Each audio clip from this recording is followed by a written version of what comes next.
ভাইয়া পাহাড়টা উঠে কেমন লাগতেছে আপনাদের? আলহামদুলিল্লাহ খুবই ভালো ভাই, খুবই জোশ। গাড়ি গাড়ি চালানো কিভাবে হ্যান্ডেল করা যাচ্ছে? শুনতে অনেক ভয় পাইছিলাম যে উঁচু পাহাড় মানুষ পড়ে যায়। হুম। আলহামদুলিল্লাহ আমরা এই যে সহি সালামতে করে এই আসলাম, পর্যন্ত সহি আসছি। সালামত আসছি। সামনের বাকিটা পথ যাতে সহি সালামত যেতে পারি ভাই দোয়া করেন। আচ্ছা, পড়ার জন্য এটা কি কি জন্য পড়ে বাইকেরা? এটা হচ্ছে যার যার অভিজ্ঞতার ভুলের কারণে। হ্যাঁ, যেমন ধরেন গিয়ার শিফটিং যদি না করতে পারে তাহলে সে পড়ে যাবে। অবশ্যই। আর আর ওই যে- আমাদের এই যে ছোট ভাই চান মিয়া, ও যেমন পড়ে গেছে, পড়ার কারণ হলো ওই যে আমাদের গলির ভিতরে যে ভুসুং বাসুং মারে, এখানে এসে ভুসুং বাসুং মারছে, যার কারণে গাড়িটা ব্যালেন্স করতে পারে না। ভাই এটা কোন জায়গা ভাই? ভাইরাল হয় না, ঠিক আছে, এই কারণে আমি পড়ে গেছি। ভাইরাল হয় না, ও ট্রেনটা ধরে রাখার জন্য পড়ে গেছে, বুঝছেন? ভাই এই জায়গাটা কোন জায়গা ভাই? এটা হচ্ছে বগালেক 0 পয়েন্ট কাটা পাহাড়। আলহামদুলিল্লাহ ওইটা ভাইরাল।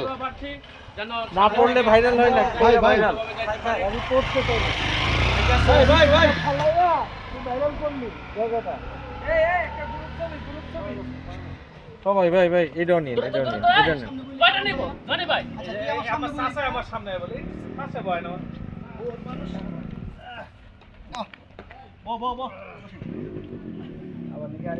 ভাই ভিডিও না গ্রুপ, এই ছবি।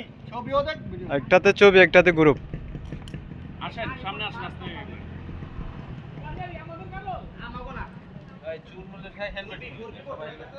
এই গাড়ি একটা পড়ে গেছে, পড়ে গেছে। ভাই ভাই কি পড়ে একবার নিচে